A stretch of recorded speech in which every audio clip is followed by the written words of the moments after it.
and a warm welcome to our 21 video series. Well, 2020, one hell of a year. You know, the roller coaster of all roller coasters. During it, we became fluent in describing the year using a not so extensive vocabulary of words, including pivoting, unprecedented, thrive and survive, generational change, and of course, new normal.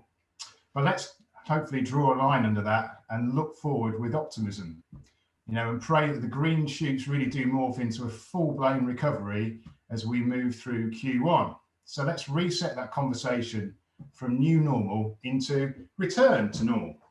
I think if we're being honest, the pandemic has really acted as a hyper accelerant. You know, it's forced change on the high street at a pace and scale no one could really have predicted. And yes, there have been winners and losers, with the latter, outside of course of leisure and hospitality, being those who were typically slow movers and underinvested. So on to our theme for 21. It's all about be ready. It's all about expecting the unexpected. You know, experience through 2020 has definitely taught us that those high street retail businesses who are nimble, adaptive, and of course forward thinking are ultimately resilient and successful. So our strategy is to support clients to become risk resilient, hence our Be Ready theme.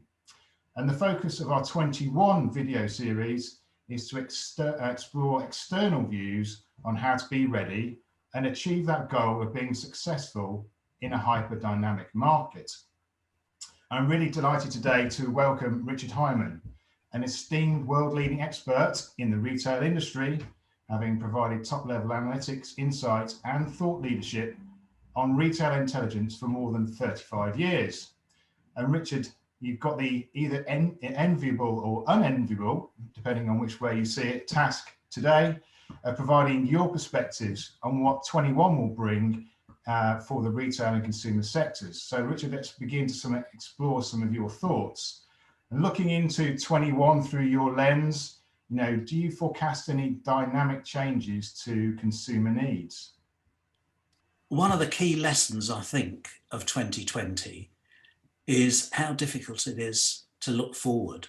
As you said in your introduction, no one foresaw any of this. And I'm now going to completely ignore that by trying to tell you what I think is going to happen in 2021. And I think, you know, the starting point for me is around, as you said, being ready.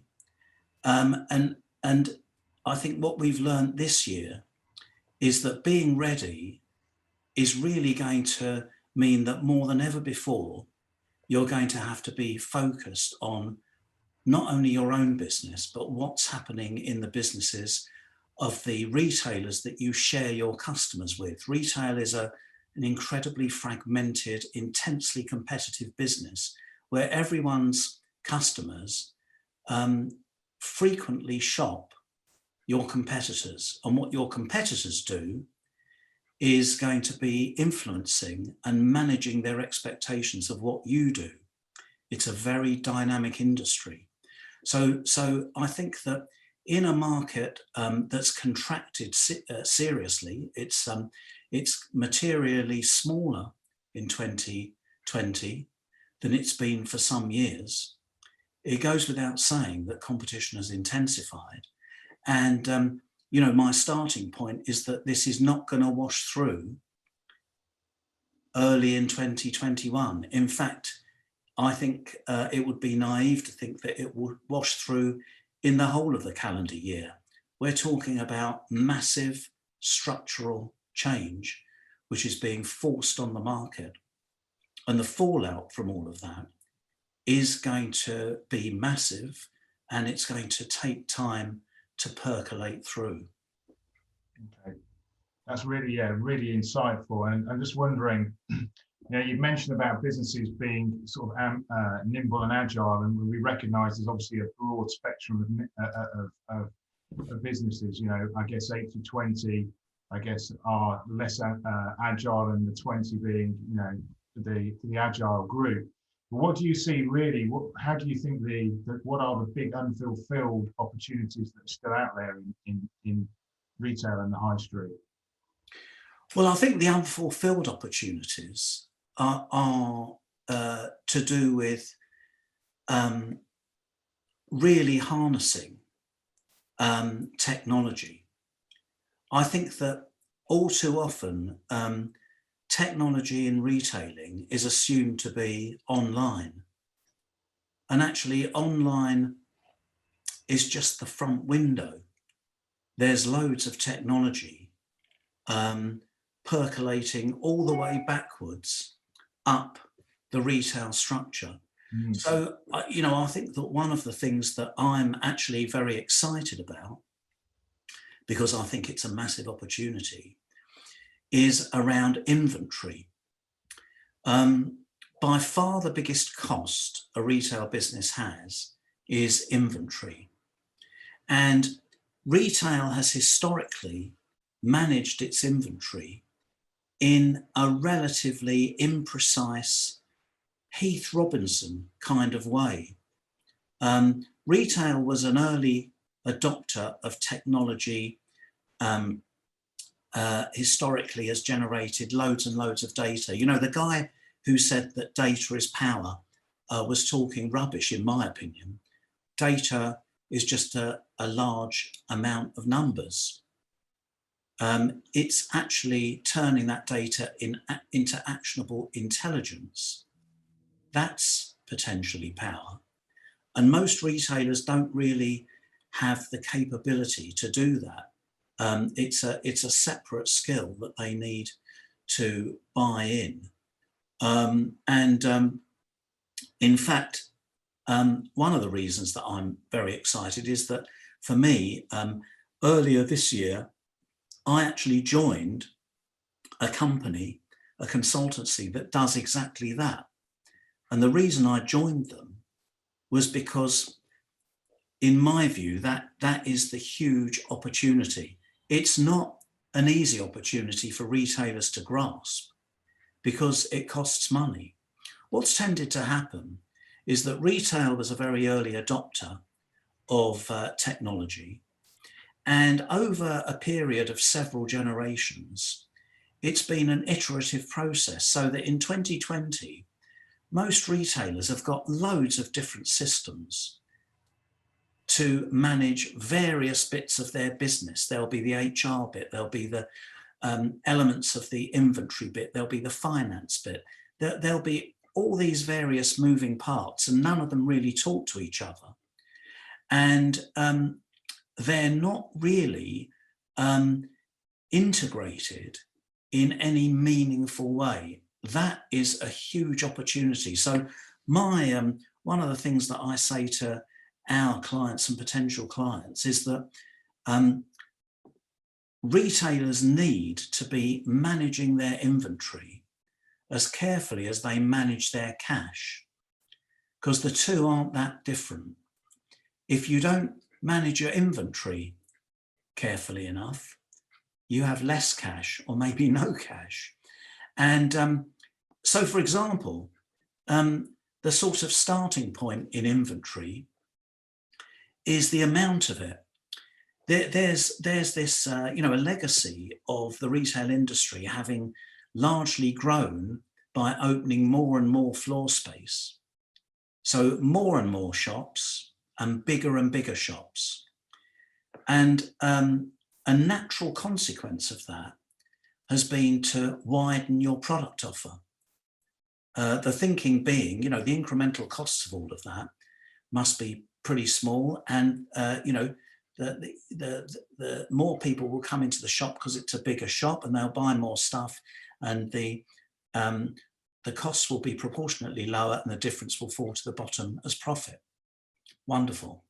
But to the extent to which that ever really worked well, and I guess it did work reasonably well for quite some time in a market that stopped growing because of overcapacity and because of consumer economics, you suddenly find that you've got too much of everything.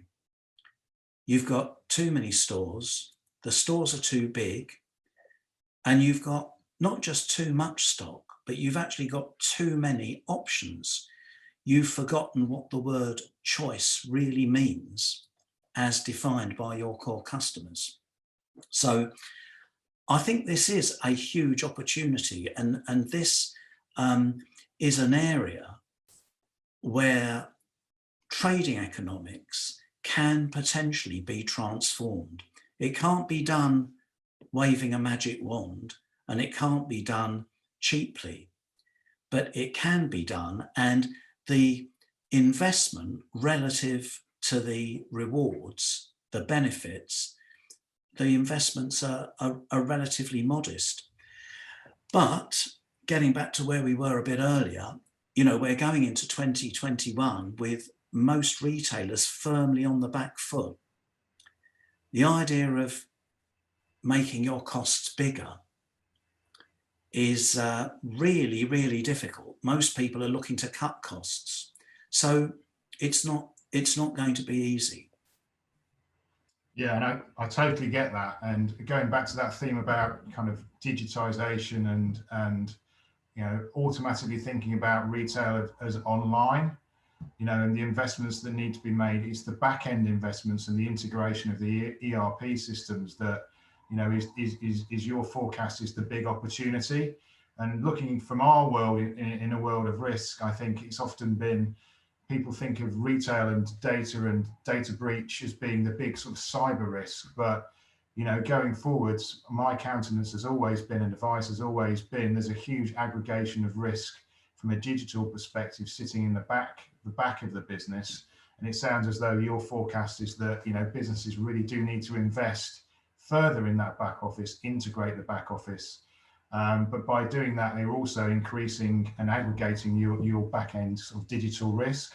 So that's quite an interesting perspective, and I think something that our clients and prospects would value that insight. You know, a kind of another discussion, and you've touched on it earlier, pointing that you don't really see this a massive change. It's going to kind of occur, improvement's going to occur, I guess, incrementally through 21. So I guess you're forecasting there isn't going to be a massive resurgence, a 20-star, you know, a 20s, 90-20 style resurgence anytime soon. But, you know, assuming that kind of that change and improvement is incremental, you know, how should businesses prepare for that now? What should they be doing now to prepare for that change in 21? Well, the top of the agenda for 2021, and actually this is the reason why there isn't going to be, you know, there may not be any shoots, green, let alone green ones. I think, you know, one of the amazing things about this period is that it's been surreal in and of itself. And then another layer of the surreal on top of that has been the cost holiday. It's been the support of government and the relaxation of the normal rules of business. And that's the main reason why the fallout is going to be delayed. Because the reality is that, you know, for a large part of this awful year, retailers' costs have kind of disappeared. You know, they haven't been paying their staff, or a big proportion of them have been on furlough. They haven't been paying their rent, and the traditional rights of the landlord to kick people out if they don't pay their rent has been suspended. And many of them haven't been paying their suppliers. So against that sort of a backdrop,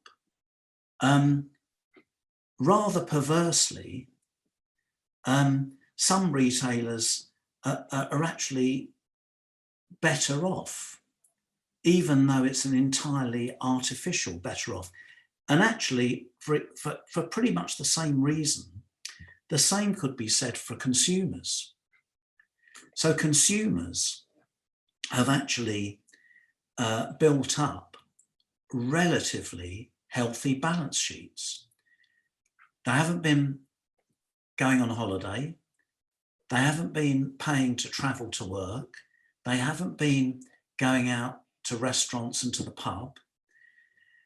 A lot of their spending hasn't really taken place. Of course, the flip side of that is the question, what proportion of those people that are furloughed have in reality lost their jobs, but they don't really know it yet?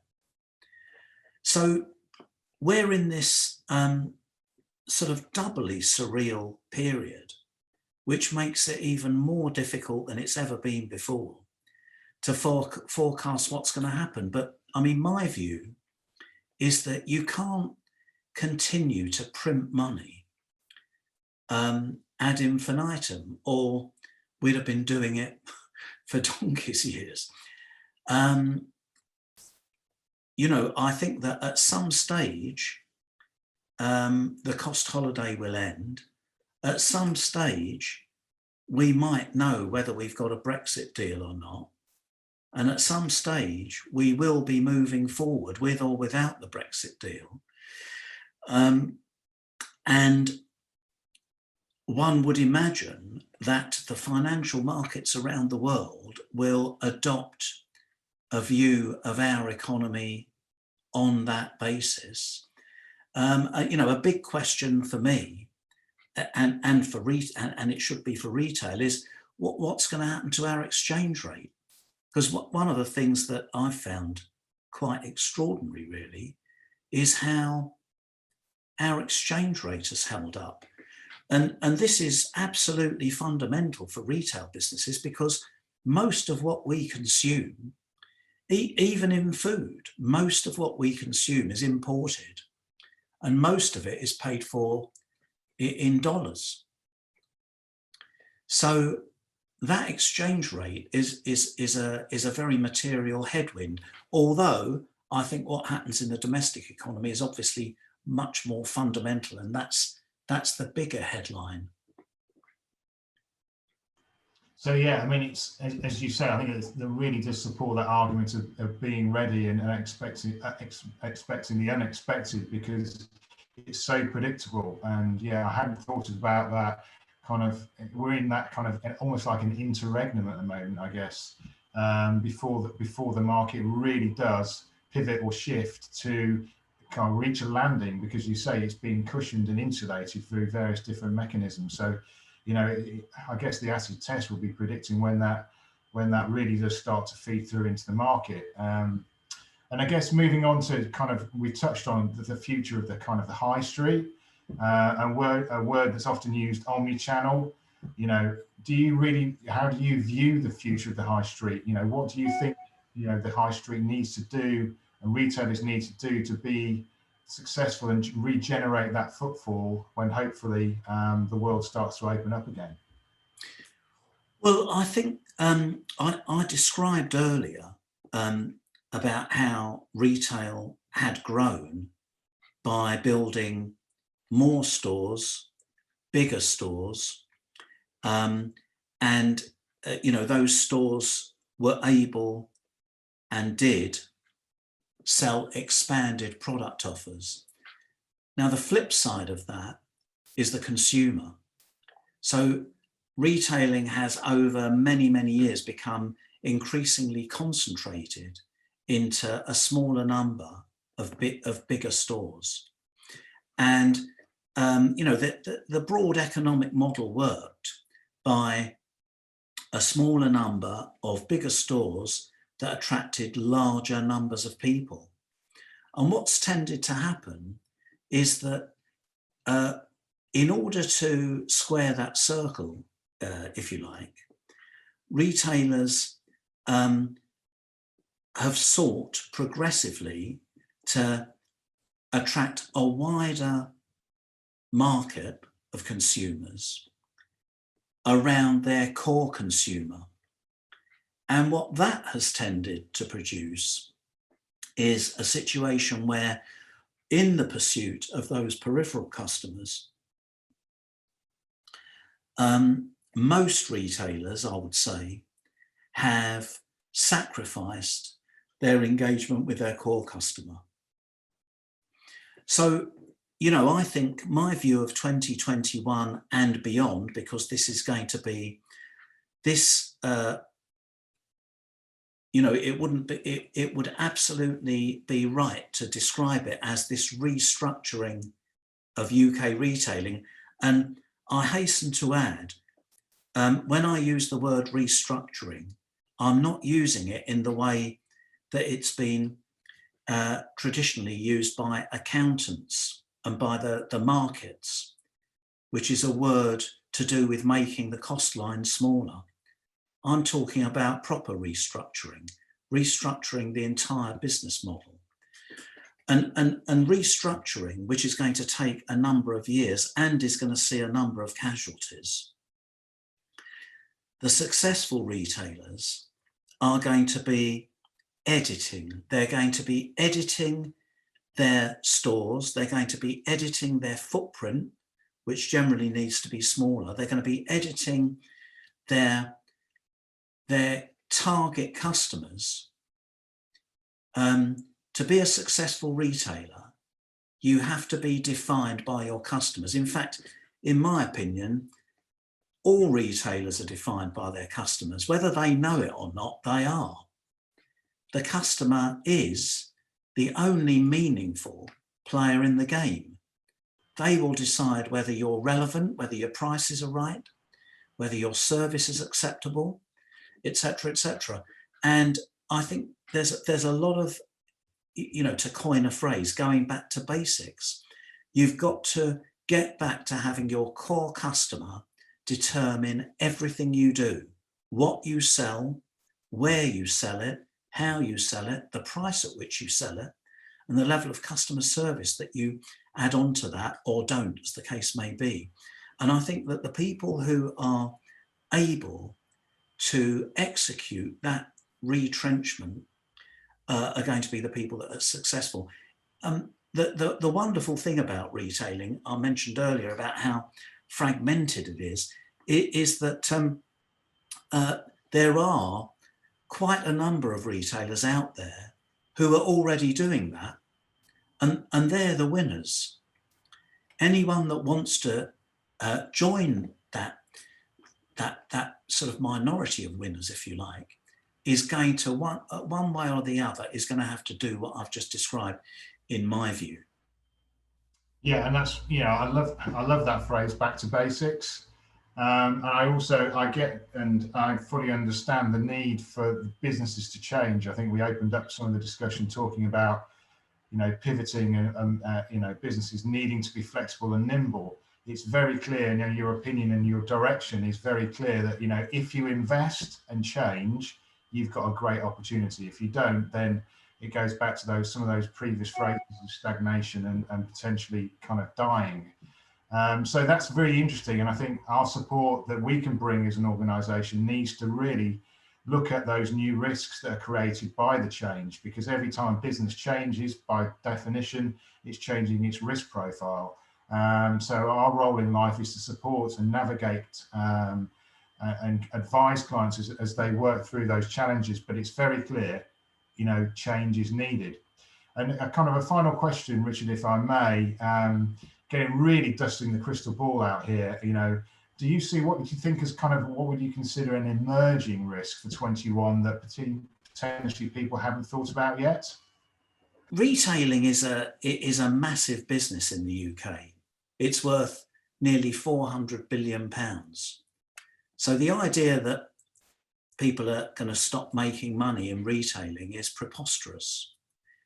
But I think retailing is going to get a smaller industry. It's going to become a less profitable industry. And it's really going to be about backing the winners. I think that in the past, it's been quite easy for a lot of people who sell their products and services into retailing, to view it as in a one-size-fits-all kind of way. I think that for several years we're going to see the industry contracting, and it's really going to be, about identifying what the ingredients of success will be to make sure that you're backing the winners as opposed to the losers, because there will be some winners and they're going to do very well. The headwinds that we're going to see in 2021 are going to be broadly similar to those that we've seen in 2020, because they're not going to have gone away. I think that the major headwind, the two major headwinds that UK retailers face in 2021 are the fallout from the cost holiday and the fallout from the Brexit deal or non-deal, whichever whatever the case may be. And I think that both of those have profound impacts on retailing. There will no doubt be a number of other headwinds. They're unforeseen, and I'm afraid that includes me. I can't see them either. But I would be really amazed if they matched those two fundamental headwinds. It's not going to be the end of the high street. This isn't really about online or stores. This is much more about how you do it than it is about what you do. So, some people have got big online businesses and they don't really do very well because online is just a channel. It's how you do online. And, arguably there are too many websites as well as being too many stores. I think, retail needs to get better at making a margin online. Online retailing isn't really very profitable. And I think that learning how to add value in a way that is, better for the consumer is a huge challenge. Well, thank you, Richard. That's been a really illuminating discussion. So a massive thanks. And, the real positives I take out of that is that, retailers have that opportunity. You mentioned that word at the beginning. It is influenceable. It's in their hands, and it's about how they change. And if they do change, and as you say, go back, get the core right, focus on the customer, then there is a really healthy opportunity out there. So thank you again. We've covered a lot of ground, great perspectives, and you've given me much food for thought, and I'm sure that will apply to our audience as they start to formulate and further think about and refine their opinions for 2021. And particularly they need to focus on creating those opportunities and changing. So yes, just to wrap up, we wish our audience every success in 2021. We obviously want you to keep safe. We want you to be ready and importantly, be successful.